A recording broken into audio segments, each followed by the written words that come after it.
In this lecture, we'll talk about geriatrics and some concerns and changes with geriatric care.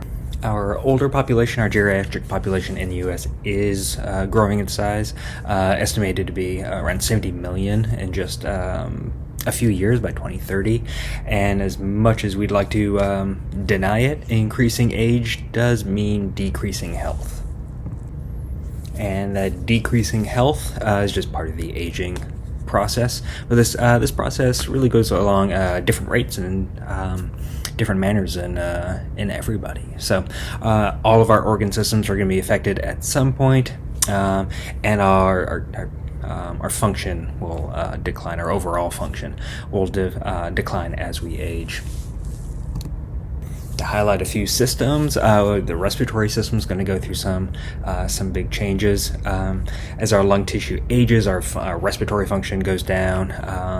The amount of oxygen that we're circulating in our blood goes down. We lose some of our cilia in our airways. Impaired gag reflexes and cough reflexes are important, especially when it comes to aspirational pneumonias. So our respiratory is going to go through some changes there. And the same goes for our cardiovascular system. So our cardiac function is going to decline. And we're going to see some changes during age in the electrical conduction within the heart. And there are going to be some significant changes to our renal system, both structural and functional. We're going to see more free water clearance, more sodium conservation, and changes to our filtration rates. And with these renal system changes come greater and greater risk for adverse drug effects and unintentional overdoses, because if we can't metabolize and properly eliminate the medications we're taking in, they are going to build up within our systems and cause these adverse events, cause these unintentional overdoses or just serum toxicities of medications. So we have some major concerns when it comes to pharmacology in the geriatric population. We talked about those prolonged effects of any medications we give, potential adverse reactions, harsher, more pronounced adverse reactions. We also have to be aware of polypharmacy. Our older population typically does not have just one ailment going on at one time. They've got many diagnoses. They may be taking more than one prescription medication, coupling that with over-the-counter medications. So how do these medications, how do they all interplay and and affect each other? So looking out for polypharmacy and getting a full med list from your patient is important. And then compliance with all those medications. Are they taking all of those medications as they should? Are they remembering all the dosings? Are they accidentally taking an extra dose here and there? So are they compliant, and do they fully understand what they're taking the medication for, how much to take, and any directions they're in? There are also significant skeletal changes that happen as we age. Think of osteoarthritis and osteoporosis. So we think about our joints and arthritis, our bones becoming thin, weak, prone to fracture, and then our joints, the cartilage in our joints breaking down. So it's a bit more difficult to maneuver, especially weight bear, as our joints get a bit more arthritic. So with this, you may see some kyphosis in the older population. Total muscle mass is going to decrease. We actually shrink a little bit as we age, and of course, as we know, with this population, falls can be very common. With the skin, becomes thinner, becomes more brittle, easy to tear, so we see a lot of skin tears, and watch out for pressure ulcers, especially when that muscle mass is decreased. Now the skin is just kind of rubbing on bone, and whichever surface they may be sitting on, sleeping on, laying on. So look out for pressure ulcers that can become infected and lead to sepsis, septic shock, and death. Some other physiologic changes to be aware of in the geriatric population. We talk about body mass, but this body mass can decrease as much as 25%. And our older population has a decreased ability to maintain normal temperature. So, an extra blanket or two goes a long way just for them to thermoregulate. And then they do have a decreased antibody response. So easier to get sick, and when they do get sick, they run a higher risk of it being more serious. All right, let's get into some more specific considerations when dealing with our geriatric patients. Starting with mobility, as we age, our mobility is going to decrease. Can be due to a number of causes of issues, but looking out for nutritional state of our patients, circulatory state, as our circulation kind of dwindles a little bit, it gets a little worse. And then looking out for skin integrity. We talked about the thinning of the skin, more brittle skin. So we're prone to trauma, to tears, and then just some psychological effects that go along with aging. As we lose our independence, start feeling quote unquote old, and there might be some psychological effects as to just the feelings of the loss of independence that they've had their entire lives. With falls, we're looking out for risk factors, especially with risk analysis and risk assessments when you're in homes. But do they have a history of falls? Do they have any history of weakness or vision changes, vision issues? And what medications are they on? Do their medications make them feel dizzy or lightheaded when they stand up? Prevention, again, every call with this population is a chance for prevention, but are they using assistance devices like walkers or canes? And then are there any environmental modifications, so changes in the home and around the home to make them less susceptible to fall? The geriatric population may have eyesight issues, because vision loss, whether we like it or not, usually begins at around the age of 40 and progresses from there. As we get older, we run the risk of cataracts, that graying over and clouding of the lens, or glaucoma, which is increase in intraocular pressure that can lead to various signs and symptoms. And while hearing or diminished hearing is a normal sign of aging, hearing loss is not.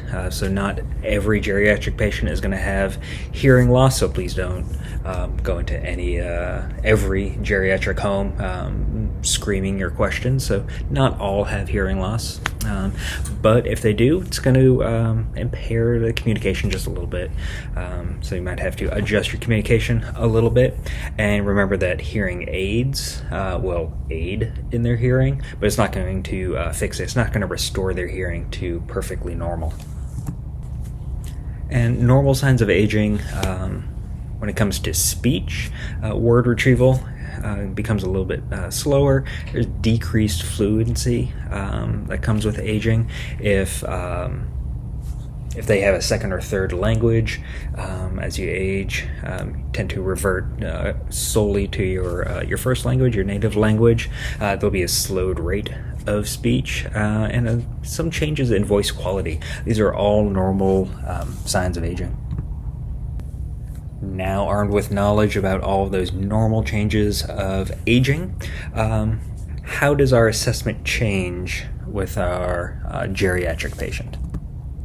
First off, my assessment's going to be multifaceted, and we really have to look at their overall health, right, their physical function, but we also we're throwing in what's their cognitive ability, their baseline cognitive ability.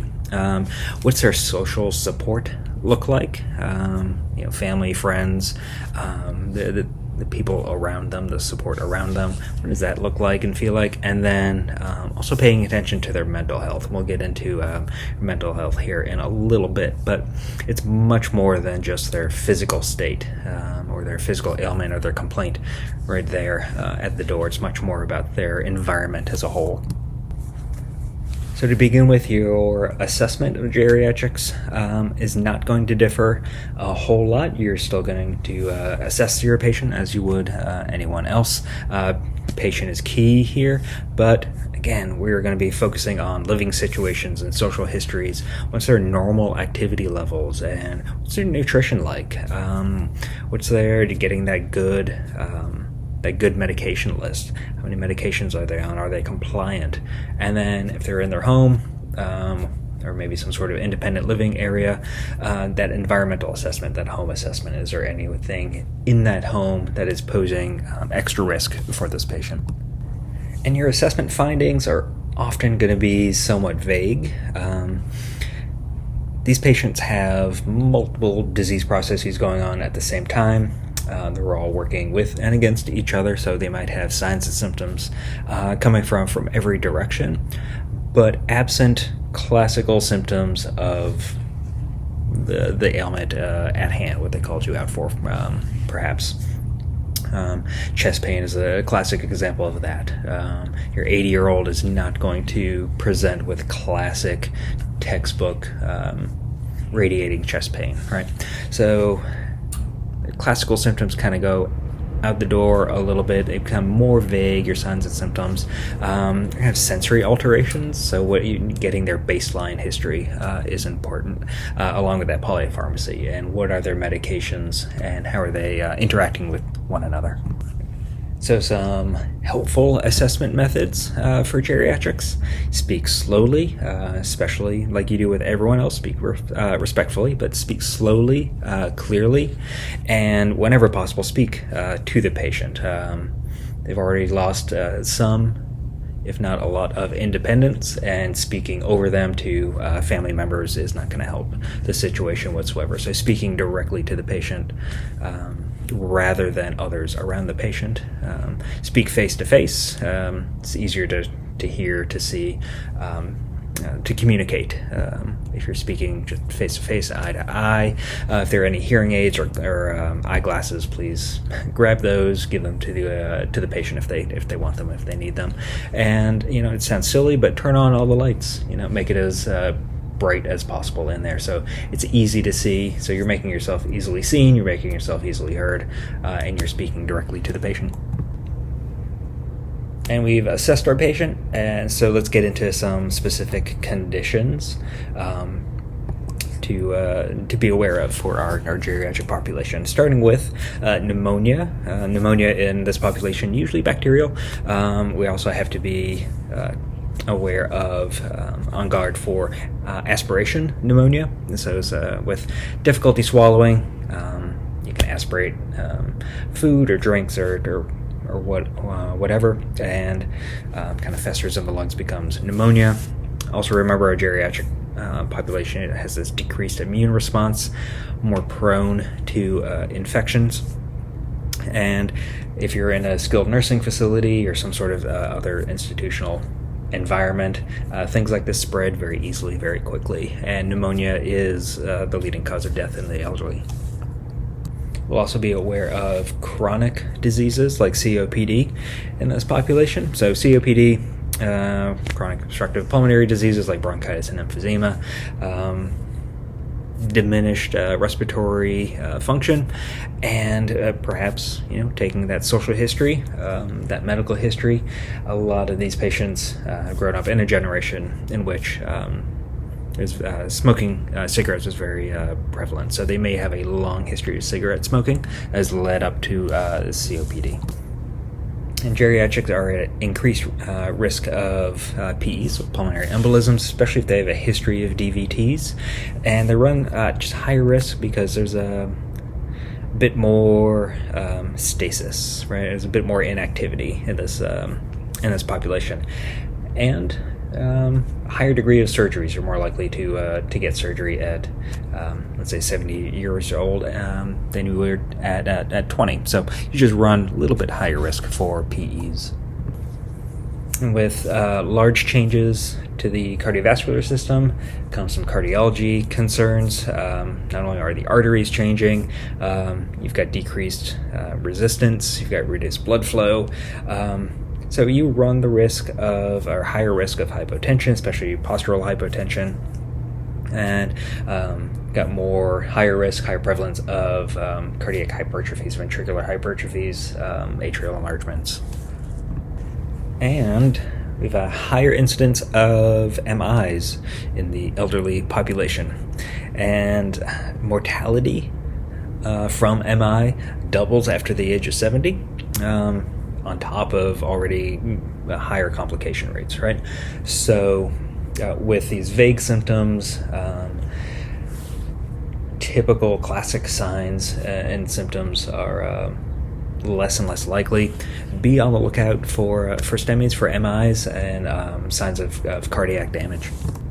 And we're on that lookout because there's both a greater risk of MI and there's a higher incidence of that silent MI, right? So chest pain, a classic symptom of STEMI, or just MI, of the heart attack is less and less common. The most common sign of heart attack in this elderly population is going to be trouble breathing. So really any kind of non-specific, any broad, generic, vague complaints of the upper torso, where we are going to have a high suspicion of cardiac involvement. And add to that, as we age, we're at greater risk for atherosclerosis, and with that comes a higher risk for hypertension, and with that we see blood pressures greater than 160/95 can double mortality in the male population, for the male geriatric population. That high blood pressure, that hypertension, can lead to organ failures. So we already have decreased organ functions, can lead to organ failures. And we're at increased risk of hypertension, not only with age, but also obesity and history of diabetes. On the neurologic side of things, so we have to remember that cognition requires our perception, our perceptual organs, and as we age, all of our organs, the functionality is going to decrease. So we're going to see some changes neurologically. These are normal. Recent memory, kind of difficult with recent memory, is normal. There's going to be some psychomotor slowing that's normal, and a decrease in reflexes and reaction time that's going to be completely normal. So as we're doing a neurologic assessment, we're keeping all of this in mind. And that assessment, a neurologic assessment, it sounds silly to say it out loud, but it's best if conducted over time. Really what that means is take your time with it, number one, and continually assess. So reassess. We're always kind of talking and checking in on our patients. So we're seeing if there are any trends, if they're off baseline, are they coming back to baseline, or vice versa. So take your time with it. Do it over time. It's a continuous assessment. And we're looking for thought processes, we're looking for perception, and we're assessing for any weaknesses, again, broad, vague symptoms like fatigue, and are they feeling lightheaded? Have they either had syncope or maybe were near syncopal? So we're looking for these neurologic signs and symptoms. Now, diabetes affects approximately 20% of the geriatric population, but about 40% of the geriatric population has impaired glucose function. So always check blood sugars. I make it a point to check blood sugar on just about every patient. It's just a normal vital sign. So it's even more important in the geriatric population. With that, these diabetic patients can suffer from neuropathies, nerve pain, and visual acuities loss. So vision loss goes along with long-term chronic diabetes, especially when it's not controlled properly. And we're on the lookout for diabetic ulcers that go along. So we've got diabetic ulcers being affected by circulation. We've got reduced blood flow in the periphery, especially the feet. When that happens, circulation decreases, circulation to the nerves decrease, and those nerves will lose their functionality. And as those nerves lose their functionality, patient's going to report different symptoms.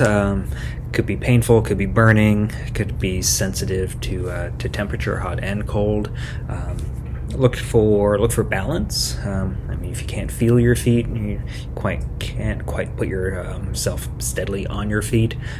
So anything like numbness or burning or hot, cold sensitivity, pain, signs or symptoms, I should say, symptoms of this diabetic neuropathy.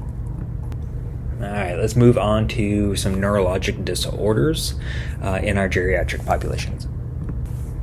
First is dementia. Remember that dementia is this umbrella term. It's not a singular disease in and of itself.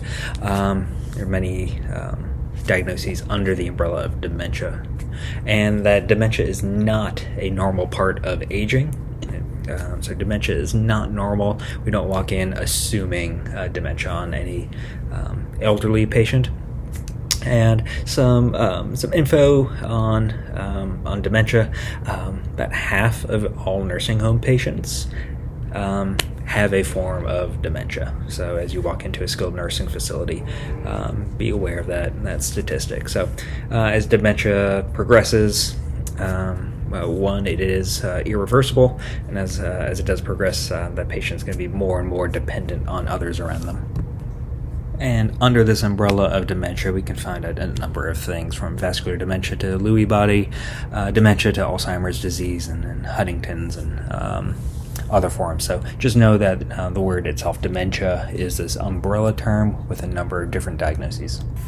We have vascular dementia, which is caused by reduced blood flow to the brain or part of the brain, often because of stroke. So after stroke. So with vascular dementia, we'll see this decline, this cognitive decline, in a very stepwise manner. So it just worsens suddenly after a new stroke or after the first stroke, right?